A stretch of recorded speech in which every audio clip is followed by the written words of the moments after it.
Sarah had mentioned that getting your first sponsorship was kind of a funny story. How did that come about and what was that like? I feel like it was again, I feel like we stumbled into becoming YouTubers to begin with.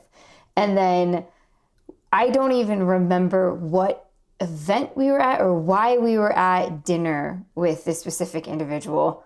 But I feel like the entire conversation of the evening was another accident into a deeper dive into this industry that we were now completely invested in. But it was just a conversation that started and quickly went into I see you guys for who you are, what your vision is, what you're passionate about. Yes, please, can we sign up? Here is my checkbook, and I want to be partnered with you today. And we were 6 months into this endeavor of firing all of our clients and starting. So when we took the leap of faith in risking everything we had to become YouTubers, it was a massive amount of holding your breath. Yes, we had a plan. We felt like we knew what we were doing. We were good at producing videos. We were good at coming up with really creative ideas, and we believed in what we were doing.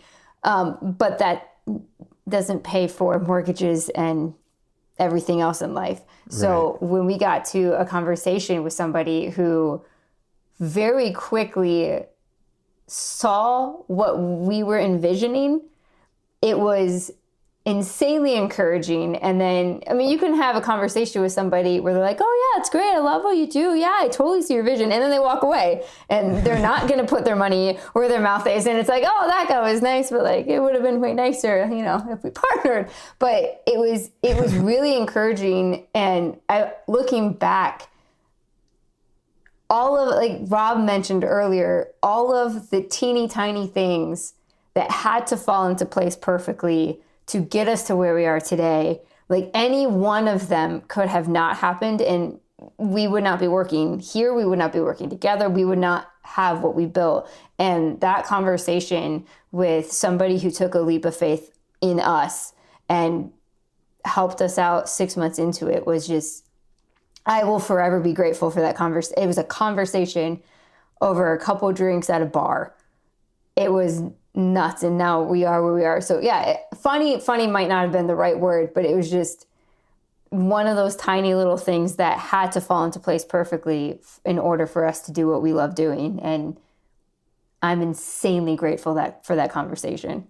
So there's two things I want to add here really quickly. One, I don't mind telling that story, the short version of that story. But two, I love what Sarah brings up here because this is never brought up in these kind of interviews. It's what I consider the absolute BS answer of hard work. We really pulled ourselves up by our bootstraps and really just worked harder than everyone else. That is not how this stuff happens.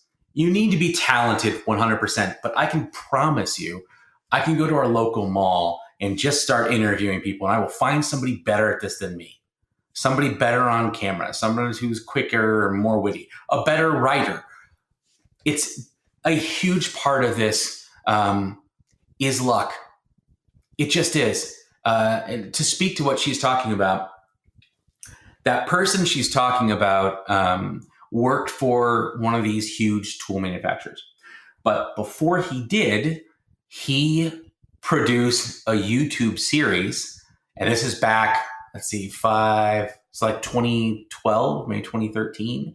Completely different time on YouTube. Mm-hmm. But he created a company in the power tool space to work with power tool brands and put a professional looks like television show together for YouTube.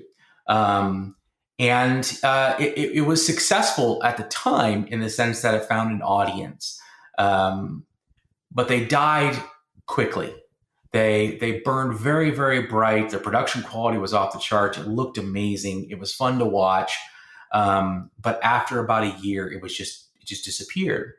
So we were at the event with all these tool executives and stuff. And I just, once I found out who this guy was, I started putting two and two together and realized, oh my God, Sarah, like that guy I'm pretty sure is one of the guys that created this YouTube channel, which I took a lot of cues from. And by then it had been, dead for 5 years.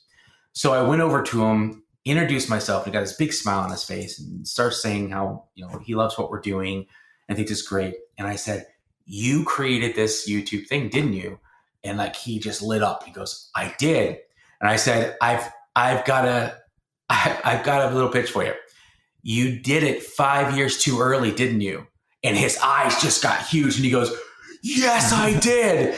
And again, so then we sat down and I shared everything I loved about what he was doing with YouTube. I started talking about what I was doing, and he just couldn't wait to have this conversation and started just dumping stuff on me. He started sending me videos of behind the scenes stuff that they never showed anybody. But we just connected over that. And so I told him, I said, but it would work today. And I think I'm doing it. And he just got this huge smile on his face and goes, you are. And I use that. I mean, again, I come from sales and marketing, so I wasn't going to let that opportunity pass. I just said, hey, you guys could be a part of this. And I also made my pitch and said, we're going to be telling the world about all these brands. And he was representing a brand that was literally going to be brand new. It was actually a couple brands that the company produces. But he was going to be bringing something new that would need exposure. In our space, really big established companies like Milwaukee and DeWalt and Makita, these guys don't necessarily need exposure. They've got information about a specific model, a specific niche they're trying to get into, or specific trade they're trying to address. But the reality is, anyone in our space knows who Milwaukee, DeWalt, and Makita are. So that was my spot. That was my opportunity. We connected over what he had done. And I use it. But again, the chances of me meeting that guy, me knowing the story, I went through all of his old YouTube stuff.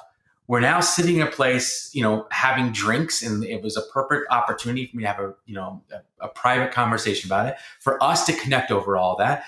That's insane. Did a lot of my hard work get me there? Sure. But if we didn't have that conversation, if he was busy talking with people, I don't know where we'd be today, because it was that first conversation. So yes, you need to be good at what you do. You need to be a good writer. You need to be good on camera. You need to be a good editor. You need to understand timing. You need to understand what people like about watching on YouTube or whatever your platform is. And you need to learn from it, and you need to pay attention. But that does not guarantee success. Sometimes you need to do those things purely so you're in as many places as possible for that one place at the right time opportunity.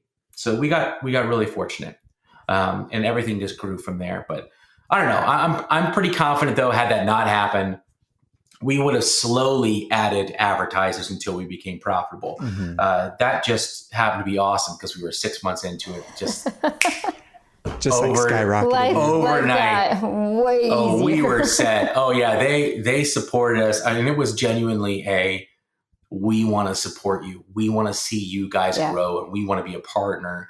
But for what it's worth, it absolutely paid off for them. But it was at risk. Back then, they signed up for very large sponsorship for a show that, what were we averaging? Like I said, it's like 8,000 views per video back then. It was not that much. But to us, we had just taken over this channel, and we were slowly building this little pet project. So that 8,000 was huge to us back then, but no one in the right mind should have given us that much money for what we were producing at the time.